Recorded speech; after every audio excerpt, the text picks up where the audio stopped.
La canzone napoletana non a caso incontra anche la nostra buona cucina, e chi può parlarcene meglio dell'esperto gastronomo, il maestro assaggiatore Antonio Minopoli?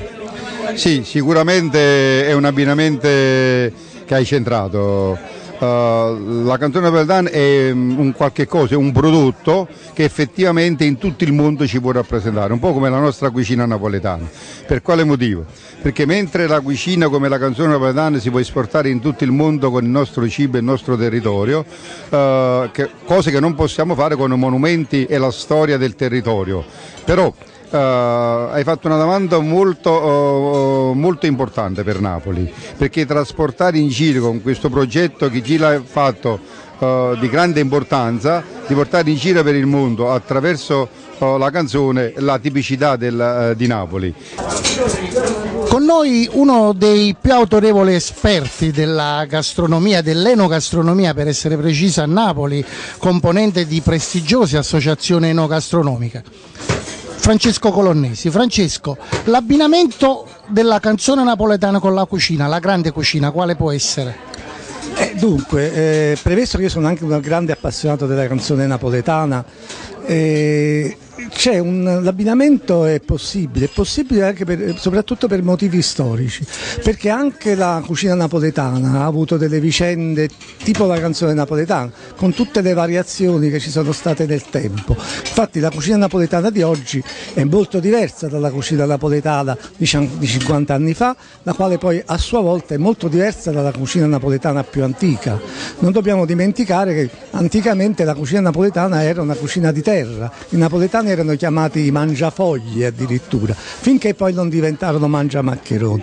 Un po' la canzone napoletana ha avuto queste vicende della canzone, dei primordi della canzone, dal 300, dalle lavandaie di Posillipo, fino ad arrivare poi alla canzone classica della seconda metà dell'Ottocento e primi Novecento, che potrebbe proprio corrispondere al cambiamento della cucina a Napoli, fino alla canzone di oggi, quel che è rimasto della canzone classica e che rimane ancora della canzone classica, perché poi adesso ci stiamo sfociando in forme diverse, che è stato già detto oggi nella conferenza stampa. È un po' come quando si vuole costruire un palazzo senza le fondamenta: se tu non tieni presente la storia, le basi storiche e la qualità, non puoi costruire granché. Nella cucina noi abbiamo, come enogastronomia, come quando facevo parte di Slow Food, io ho organizzato proprio in particolare una cena, un incontro dove si presentava la cucina napoletana classica e la canzone napoletana classica con Mario Maglione, che fece un bellissimo concerto a Palazzo Doria d'Angri.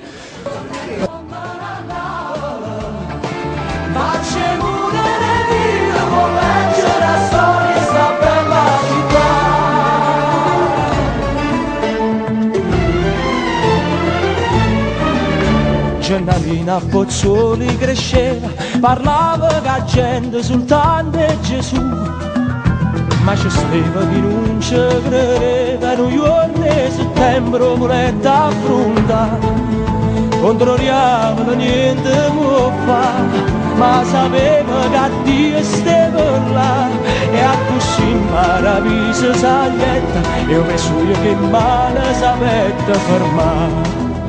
C'era un principe senza casato che aveva cambiato la sua identità, diventato un attore importante per tutta sta gente, era il grande Totò, e contento morì in povertà, aiutato tanta gente a campare, chi tu principe e chi tu muore, ma quando avvenire ci ha saputo portare.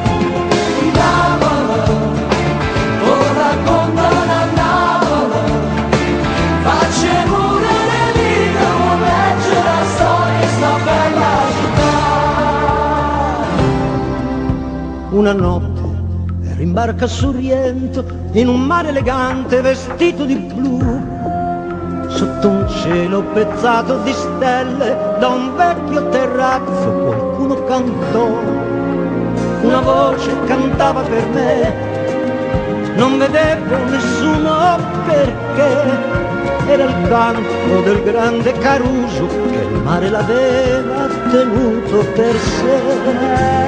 Così de mattina sta sola, le parole sapiste inventare. Sta canzone che è scritta sorridente, oramai tutto il mondo la sa cantare. La racconta